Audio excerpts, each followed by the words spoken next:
Chapter 13. Fixing the Nets.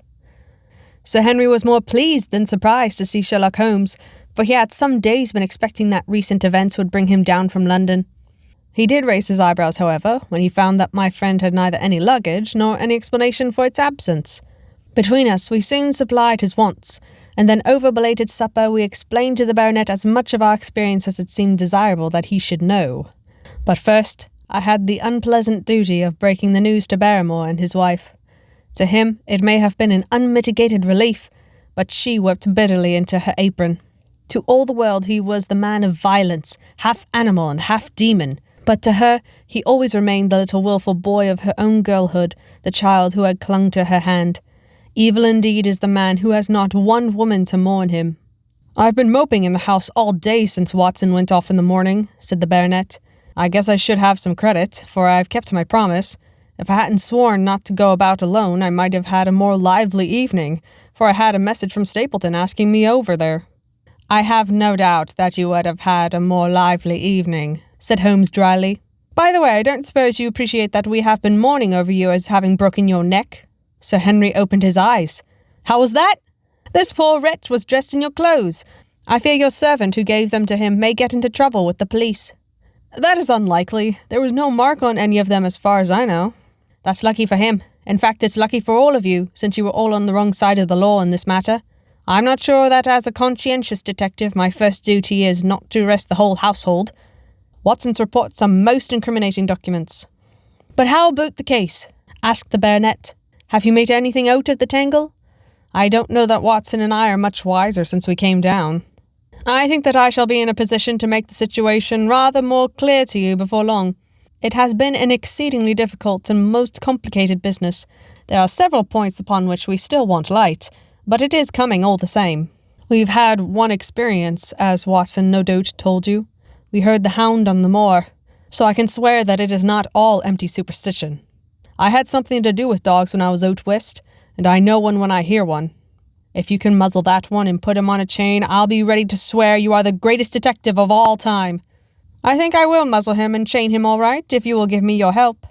Whatever you tell me to do, I will do." "Very good, and I will ask you also to do it blindly, without always asking the reason, just as you like.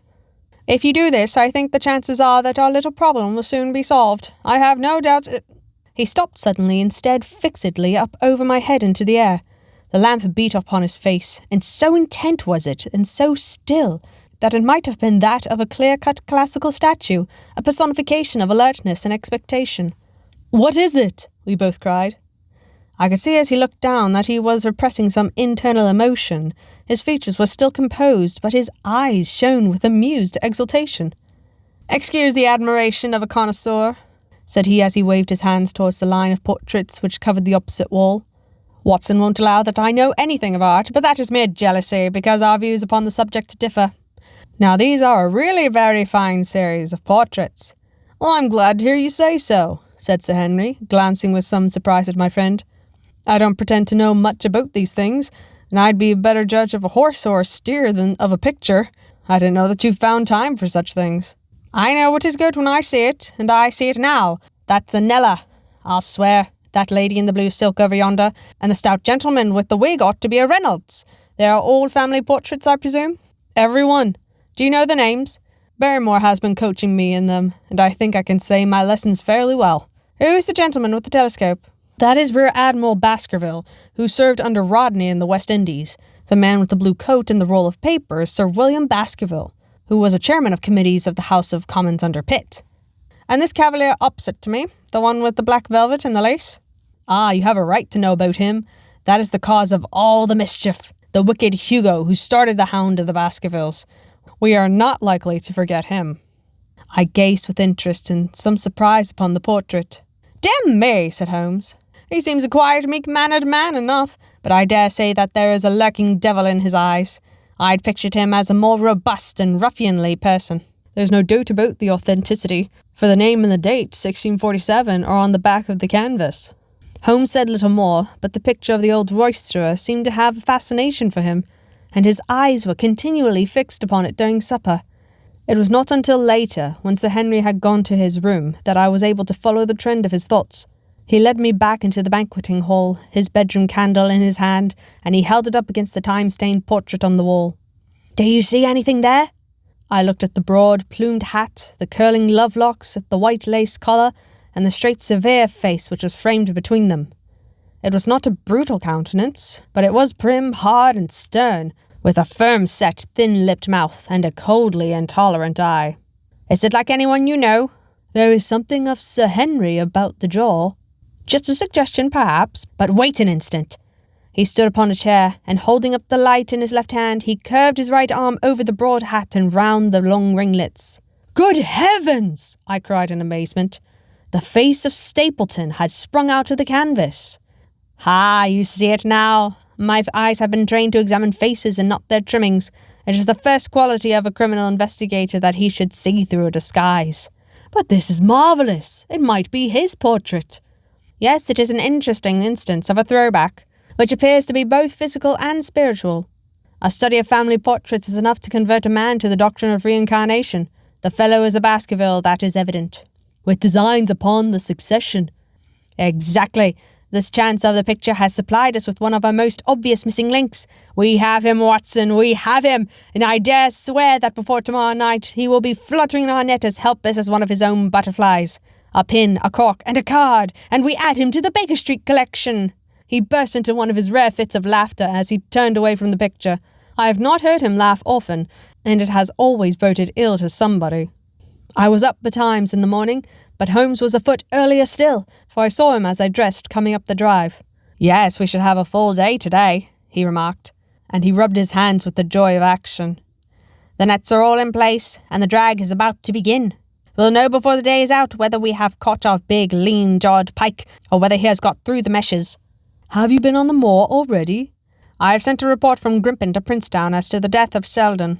I think I can promise that none of you will be troubled in the matter, and I have also communicated with my faithful Cartwright, who would certainly have pined away at the door of my hut as a dog does at his master's grave, if I had not set his mind at rest about my safety." "What is the next move?" "To see Sir Henry. Ah, here he is." "Good morning, Holmes," said the baronet. "You look like a general who is planning a battle with his chief of the staff." "That is the exact situation. Watson was asking for orders." "And so do I." "Very good. You are engaged, as I understand, to dine with our friends the Stapletons tonight?" "I hope that you will come also." "They are very hospitable people, and I am sure that they would be very glad to see you." "I fear that Watson and I must go to London." "To London?" "Yes, I think that we should be more useful there at the present juncture." The baronet's face perceptibly lengthened. "I hope that you are going to see me through this business. The hall and the moor are not very pleasant places when one is alone." "My dear fellow, you must trust me implicitly and do exactly what I tell you. You can tell your friends that we should have been happy to have come with you, but that urgent business required us to be in town. We hope very soon to return to Devonshire. Will you remember to give them that message?" "If you insist upon it. There is no alternative, I assure you." I saw by the baronet's clouded brow that he was deeply hurt by what he regarded as our desertion. "When do you desire to go?" he asked coldly. "Immediately after breakfast. We will drive to Coombe Tracy, but Watson will leave his things as a pledge that he will come back to you. Watson, you will send a note to Stapleton to tell him that you regret that you cannot come." "I have a good mind to go to London with you," said the baronet. "Why should I stay here alone?" "Because it is your post of duty. Because you gave me your word that you would do as you were told, and I tell you to stay." "All right then, I'll stay." "One more direction? I wish you to drive to Merripit House. Send back your trap, however, and let them know that you intend to walk home." "To walk across the moor?" "Yes, but that is the very thing which you have so often cautioned me not to do." "This time you may do it with safety. If I had not every confidence in your nerve and courage, I would not suggest it, but it is essential that you should do it. Then I will do it. And as you value your life, do not go across the moor in any direction save along the straight path which leads from Merripit House to Grimpen Road, and is your natural way home." "I will do just what you say." "Very good. I should be glad to get away as soon after breakfast as possible, so as to reach London in the afternoon." I was much astounded by this programme, though I remembered that Holmes had said to Stapleton on the night before that his visit would terminate next day. It had not crossed my mind, however, that he would wish me to go with him, nor could I understand how we could both be absent at a moment which he himself declared to be critical. There was nothing for it, however, but implicit obedience, so we bade goodbye to our rueful friend, and a couple of hours afterwards we were at the station of Coombe Tracy and had dispatched the trap upon its return journey. A small boy was waiting upon the platform. "Any orders, sir?" "You will take this train to town, Cartwright. The moment you arrive you will send a wire to Sir Henry Baskerville in my name to say that if he finds the pocketbook which I have dropped, he is to send it by registered post to Baker Street." "Yes, sir." "And ask at the station office if there is a message for me." The boy returned with a telegram, which Holmes handed to me. It ran, "Wire received. Coming down with unsigned warrant. Arrive 5:40. Lestrade." "That is an answer to mine of this morning. He is the best of the professionals, I think, and we may need his assistance. Now, Watson, I think we cannot employ our time better than calling upon your acquaintance, Mrs. Laura Lyons." His plan of campaign was beginning to be evident.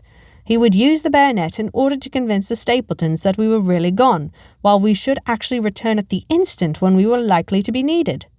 That telegram from London, if mentioned by Sir Henry to the Stapletons, must remove the last suspicions from their minds. Already I seemed to see our nets drawing closer around that lean-jawed pike. Mrs. Laura Lyons was in her office, and Sherlock Holmes opened his interview with a frankness and directness which considerably amazed her. "I am investigating the circumstances which attended the death of the late Sir Charles Baskerville," said he. "My friend here, Dr. Watson, has informed me of what you have communicated, and also of what you have withheld in connection with the matter." "What have I withheld?" she asked defiantly. "You have confessed that you asked Sir Charles to be at the gate at 10 o'clock. We know that this was the place and hour of his death. You have withheld what the connection is between these events."